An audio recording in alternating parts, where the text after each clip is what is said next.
নমস্কার বন্ধুরা, আমি আপনাদের চিরচেনা সেই গল্পকার। আজ আমি আপনাদের এমন এক গল্প শোনাব যা হয়তো আপনাদের অনেকেরই মনের গভীরে লুকিয়ে থাকা কোনো অনুভূতির দরজায় কড়া নাড়বে। এই গল্পটি আমাকে পাঠিয়েছেন নাম প্রকাশে অনিচ্ছুক এক অনুরাগী। তার অনুরোধেই আজ আমি এই সংবেদনশীল আখ্যান আপনাদের সামনে তুলে ধরছি। শুনুন তাহলে, গল্পের কোনো এক ফাঁকে আমি আমার ব্যক্তিগত ইমো নাম্বারটি দেব, তাই নাম্বারটি পেতে হলে পুরো গল্পটি মনোযোগ দিয়ে শুনুন। ভুলে যাবেন না, সাবস্ক্রাইব করতে কিন্তু একদম ভুলবেন না। বিয়ের কয়েক বছর পর নিঃসন্তান বৌমার প্রতি শ্বশুরের সেই অন্যরকম ইশারা আর শুরু হওয়া এক গোপন মায়া। মাঝে মাঝে জীবনের এমন কিছু বাঁক আসে যেখানে দাঁড়িয়ে নিজের শরীর আর মন দুটোই যেন অচেনা লাগে। মনে হয়, এ আমি কে? এ আমার কোন পরিচয়? কোথায় এসে মিশেছে আমার ভালো লাগা মন্দ লাগা, আর কোথায় বা হারিয়ে গেছে আমার সবটুকু সততা? আমি নীলাঞ্জনা এই প্রশ্নগুলো আজও নিজেকে করি, বিশেষ করে যখন সেই রাতের কথা মনে পড়ে। হ্যাঁ, সেই রাতের কথা, যেদিন থেকে আমাদের বাড়ির চৌকাঠের ভেতর এক নতুন অচেনা নিষিদ্ধ অথচ চুম্বকের মতো টান টান এক মায়া তার জাল বুনতে শুরু করেছিল। বিয়েটা হয়েছিল বেশ ঘটা করে। আমি নীলাঞ্জনা আর আমার স্বামী রঞ্জিত। রঞ্জিত আমার থেকে কয়েক বছরের বড়, শান্ত ধীর স্থির স্বভাবের। আমাদের প্রেম বিবাহ ছিল, তাই পরিবারের তরফ থেকে কোনো বাধা আসেনি। শ্বশুর মশাই অর্থাৎ আমার বাবা মশাই অনীশবাবু ছিলেন এক সম্ভ্রান্ত মানুষ। নিজের ব্যবসা সামলাতেন, গম্ভীর প্রকৃতির, কিন্তু মুখে সবসময় একটা সৌজন্যের হাসি লেগে থাকত। শাশুড়ি মা মালতী দেবী ছিলেন এক টিপিক্যাল বাঙালি গৃহিণী, সবসময় সংসারের হাজারো কাজে ব্যস্ত। বিয়ের 4 বছর কেটে গেল। 4টে বছর একটা অলিখিত শূন্যতা নিয়ে। আমার কোল খালি। রঞ্জিত যেমন ছিল শান্ত তেমনই থাকল, কিন্তু ওর নীরবতা মাঝে মাঝে আমাকে পীড়া দিত। ডাক্তার দেখিয়েছি, অনেক চেষ্টা করেছি, কিন্তু ভাগ্যে বোধহয় সন্তান সুখ ছিল না। মালতী দেবীর মুখেও এখন আর আগের মতো হাসি নেই। কেমন একটা চাপা উদ্বেগ, একটা অস্বস্তি সবসময় লেগে থাকত। আমি বুঝতাম, শুধু আমি নই, পুরো পরিবারই যেন এই নিঃসন্তানত্বের অভিশাপে জর্জরিত। কিন্তু এই সব কিছুর মাঝে কোথায় যেন এক পরিবর্তন আসছিল আমার প্রতি অনীশবাবুর দৃষ্টিতে। প্রথম প্রথম আমি সেভাবে খেয়াল করিনি। তিনি ছিলেন আমার বাবা মশাই, সম্মানীয়, বাড়ির বড় কর্তা, কিন্তু ক্রমশ তার চাহনিটা কেমন যেন অন্যরকম লাগতে শুরু করল। যখন আমি একা ঘরে থাকতাম বা বাড়ির কোনো কাজে ব্যস্ত থাকতাম, তার চোখ যেন আমায় খুঁজত।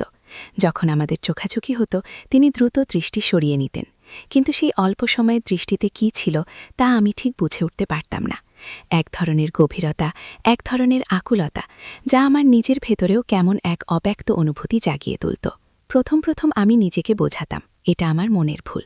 হয়তোবা এই নিঃসন্তানত্বের যন্ত্রণায় আমি একটু বেশি সংবেদনশীল হয়ে পড়েছি, তাই সাধারণ কিছু আচরণও আমার কাছে অস্বাভাবিক লাগছে। কিন্তু ঘটনাগুলো বাড়তে লাগল। একদিন বিকেলে আমি বারান্দায় বসে বই পড়ছিলাম। রঞ্জিত অফিসের কাজে বাইরে গিয়েছিল। মালতী দেবীও পাশের বাড়িতে কোনো কাজে গিয়েছিলেন। বাড়িতে আমি আর অনীশবাবু ছাড়া আর কেউ ছিল না। হঠাৎ অনীশবাবু আমার ঘরে ঢুকলেন, হাতে একটা চায়ের কাপ। বৌমা, তোমার চা এনেছি, একা একা বসে আছো তাই একটু গল্প করি। তার গলার স্বরটা কেমন যেন একটু ভারী শোনাল। আমি মৃদু হেসে বললাম, ধন্যবাদ বাবা মশাই। তিনি আমার পাশে এসে বসলেন, একটু চুপচাপ। তারপর হঠাৎ করেই বললেন, তোমার কি খুব কষ্ট হয় বৌমা? আমি অবাক হলাম, কিসের কষ্ট বাবা মশাই? এই যে এত বছর হয়ে গেল, অথচ। তিনি কথাটা শেষ করলেন না, শুধু আমার দিকে তাকিয়ে রইলেন। সেই দৃষ্টিতে কি ছিল? কেবল সহানুভূতি নাকি অন্য কিছু? আমার বুকের ভেতরটা ধুকপুক করে উঠল। আমি আর কোনো উত্তর দিলাম না, শুধু চোখ নামিয়ে নিলাম। তিনি আস্তে করে আমার হাতের উপর হাত রাখলেন।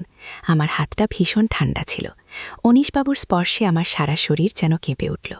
এই স্পর্শটা ছিল অপ্রত্যাশিত।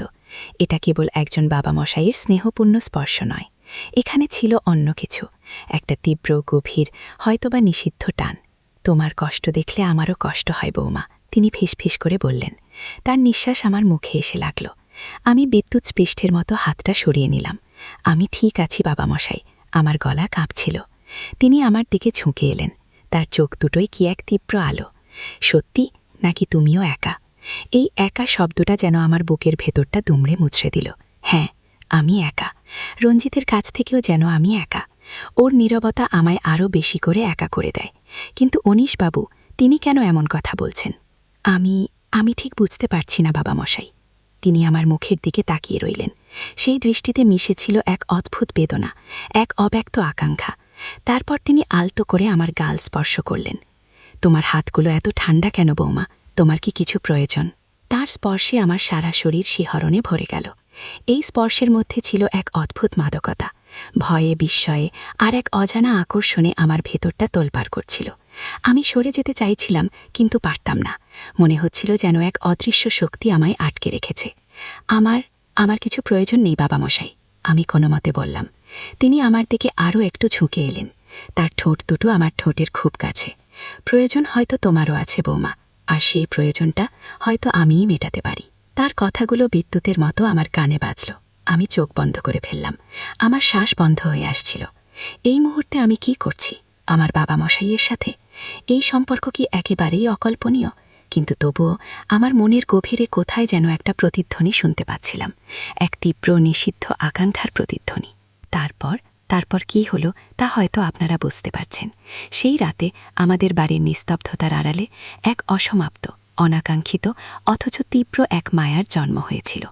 যে মায়া, যে টান, তা হয়তো আমার বা তার কারোরই কাম্য ছিল না, কিন্তু যা ঘটে গেছে তা আর বদলানো যায় না।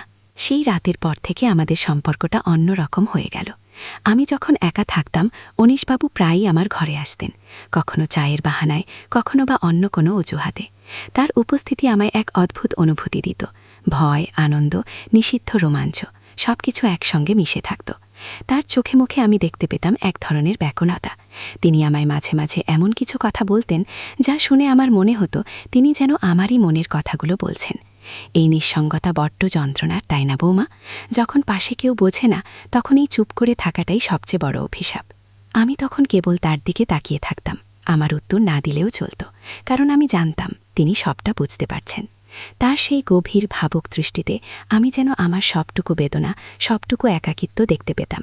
একদিন বিকেলে আমরা ছাদে বসেছিলাম। সূর্যাস্ত হচ্ছিল, পশ্চিম আকাশে রনের খেলা। আমি চুপচাপ বসেছিলাম। হঠাৎ অনীশবাবু আমার দিকে তাকিয়ে বললেন, তোমার কি মনে আছে বৌমা, বিয়ের আগে তুমি আমায় বলেছিলে তোমার ছোটবেলায় নাকি তুমি এই ছাদে বসে তারা গুনতে ভালোবাসতে? আমি অবাক হলাম। আপনি এটা মনে রেখেছেন? কিছু জিনিস ভোলা যায় না বৌমা, কিছু মুহূর্ত, কিছু মানুষ।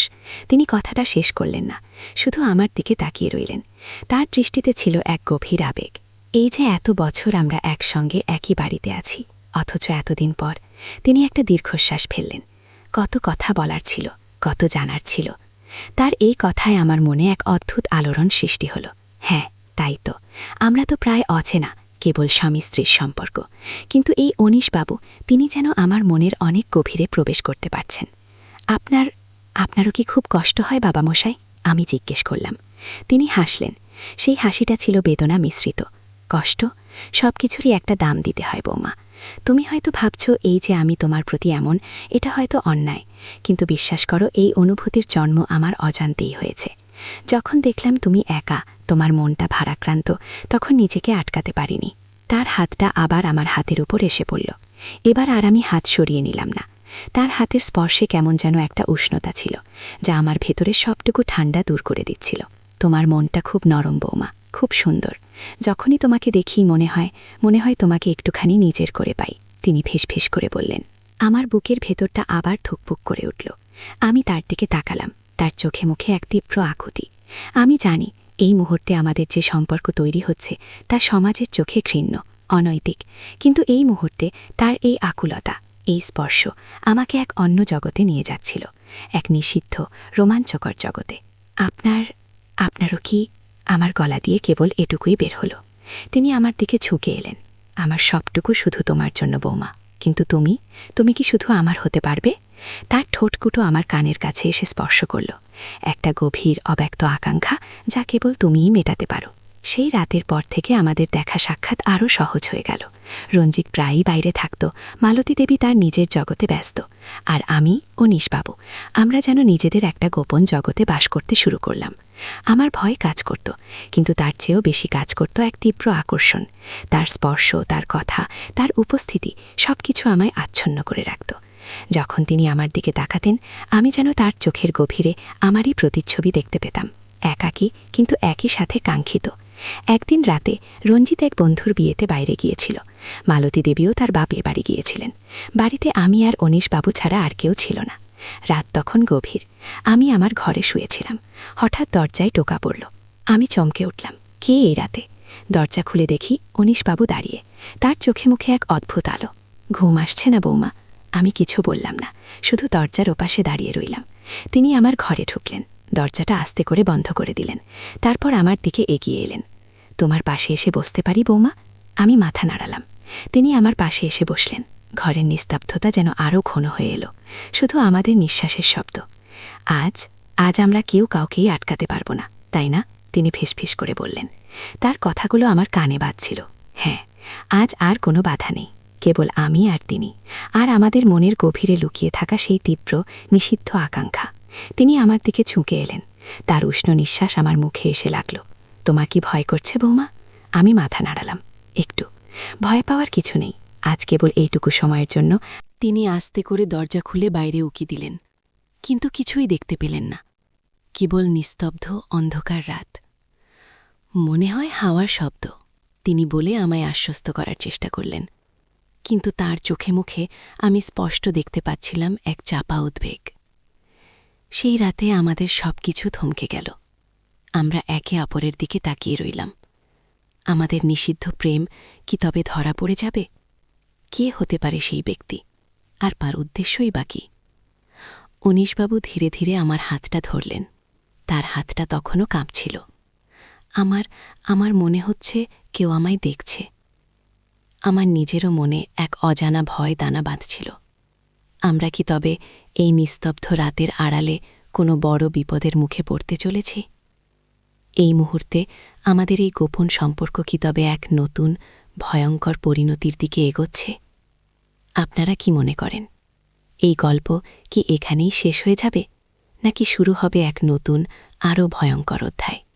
কমেন্ট করে জানান। আর হ্যাঁ, সাবস্ক্রাইব করতে ভুলবেন না, কারণ পরের পর্বে হয়তো আপনাদের জন্য অপেক্ষা করছে আরও অনেক চমক। শুভরাত্রি।